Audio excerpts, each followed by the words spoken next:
नमस्कार दोस्तों, MMS news 24 में मैं फरीद खान आपका स्वागत करता हूं। मध्य प्रदेश की सियासत यात्रा शुरू करें और यहां पर कांग्रेस के एक नेता सज्जन सिंह वर्मा का जिक्र ना हो, ये संभव नहीं है।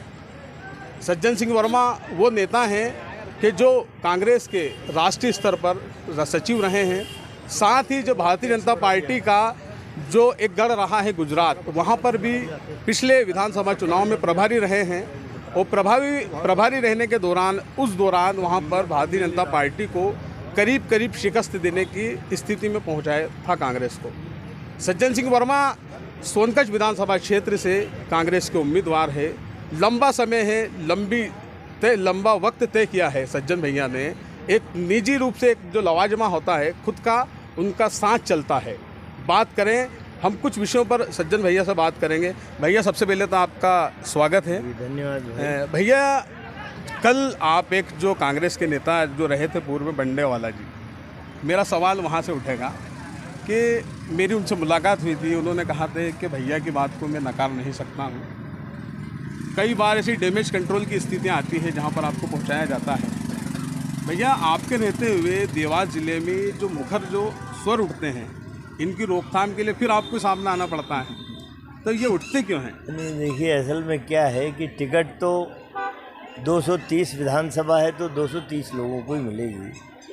जहाँ तक खातेगांव विधानसभा का सवाल है, लक्ष्मीनारायण बंडावाले बड़े कद्दावर नेता हैं, बड़े पवित्र मानसिकता के व्यक्ति हैं और कांग्रेस को उन्होंने खून पसीने से वहाँ सींचा है। चूँकि पूर्व मुख्यमंत्री स्वर्गीय कैलाश जोशी जी के सुपुत्र पूर्व मंत्री दीपक जोशी जी कांग्रेस में शामिल हुए और कहीं से उन्हें टिकट देना थी, उन्होंने मांगी नहीं थी। लेकिन कांग्रेस हाईकमान ने सोचा कि अपनी पार्टी को छोड़ के अपने पिताजी का नाम कैलाश जोशी जी पूर्व मुख्यमंत्री साथ में लेके जो व्यक्ति कांग्रेस में आया है, तो ऐसे व्यक्ति को टिकट देना चाहिए। इसलिए कन्नौज खातेगांव से उन्हें टिकट दिया और लक्ष्मीनारायण बंडावाला जी चूँकि कांग्रेस के समर्पित सिपाही हैं, पिछली बार भी उनका टिकट तय था, कारणों से कटा। अभी दीपक भाई के आने से उनका टिकट घटा। थोड़ा आक्रोश था उनकी पूरी टीम में। कल मैं खुद गया अपने विधानसभा क्षेत्र को छोड़ के खातेगांव, वहाँ सबसे बैठ के बातचीत करी और बड़े सौहार्दपूर्ण वातावरण में बात हुई। लक्ष्मीनारायण जी ने कहा कि आप मेरे नेता हो, आपकी बात मैं टाल नहीं सकता, आप जैसा कहेंगे हम करेंगे। तो दीपक जोशी और दोनों को, बंडावाला जी को गले मिला के वातावरण सौहार्दपूर्ण निर्मित किया। अच्छा भैया, जैसे ये बताएं कि मेरी राजेश सोनकर जी का भी मैंने इंटरव्यू किया था और आपके विषय में एक मैंने बात कही थी कि गांव-गांव जाते हैं, व्यक्ति को, बच्चे को नाम से पहचानते हैं, तो उन्होंने कहा कि जानने और पहचानने में अंतर होता है। अब आप इसका जवाब आप दीजिए। अब ये परिभाषा राजेश सोनकर ने दी है, पता नहीं भाई जानने और पहचानने में अंतर होता है, तो ये तो वही परिभाषित कर रहे हैं। अब क्या अंतर है भगवान जाने। मैं तो एक से दिल का और घर का रिश्ता मेरा है, तो उस बात से न सोनकच्छ की जनता इनकार सकती है, न सज्जन वर्मा इनकार। अभी उन्होंने नई परिभाषा गढ़ दी भाई। मैं नहीं जानता कि जान और पहचान में क्या फ़र्क होता है, मैं नहीं जानता। अच्छा, जैसे एक चीज़ बताएं कि अब पिछले साल भर हो या लगातार एक लंबा वक्त हो, आपकी तैयारियां लगातार चलती रहती है, लेकिन ये इस चीज़ को कांग्रेस के जो दूसरे कैंडिडेट हैं या जो दावेदार होते हैं, वो इस बात को समझ क्यों नहीं पाते हैं और इस तरीके से आगे उनका रवैया क्यों नहीं रहता? नहीं समझा नहीं आपका प्रश्न। मेरा प्रश्न ये है कि जिस तरह से आप साल भर मेहनत करते हैं चुनाव को लेकर, वो पार्टी के और भी जो दावेदार होते हैं, लेकिन दावेदार वो ये बात क्यों नहीं समझते हैं कि सज्जन भैया भी ये मेहनत करते हैं अपने टिकट के लिए, ये टिकट के बाद जीत के लिए। तो उस बात पर आप एक वरिष्ठ नेता हैं, आपका एक 40 साल 42 साल का लंबा अनुभव है, तो उनको समझना कि उसके लिए क्या कहेंगे आप? थोड़ा सा आपको बताना पड़ेगा। देखिए, मैंने कहा कि सोनकच्छ विधानसभा से मेरा दिल की गहराइयों का रिश्ता है, इतना पुराना रिश्ता है और मैंने खून पसीने से अपने परिश्रम से इस विधानसभा क्षेत्र को सींचा है और अथक परिश्रम किया है, लोगों से दिल का नाता जुड़ा है।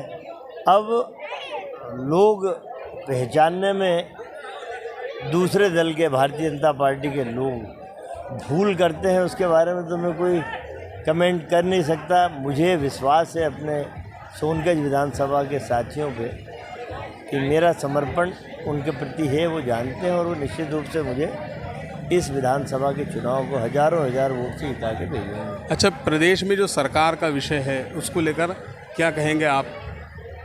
देखिए, एक फेल्यूर सरकार है। मैं तो बार बार बोलता हूँ, जिस व्यक्ति को 2018 के विधानसभा चुनाव में शिवराज के चेहरे को मध्य प्रदेश की जनता ने नकार दिया था और कमलनाथ जी के नेतृत्व में कांग्रेस की सरकार बनाई थी, उस चेहरे को तो नकार दिया था। फेल्यूर सरकार थी, इसीलिए नकारा।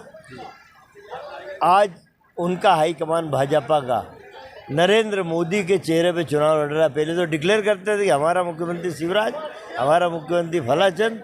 अब क्यों डिक्लेयर नहीं कर रहे हैं? इसलिए कि हाईकमान बीजेपी का समझ गया कि शिवराज के चेहरे पे चुनाव नहीं जीता जा सकता और ये फेल्यूर सरकार है।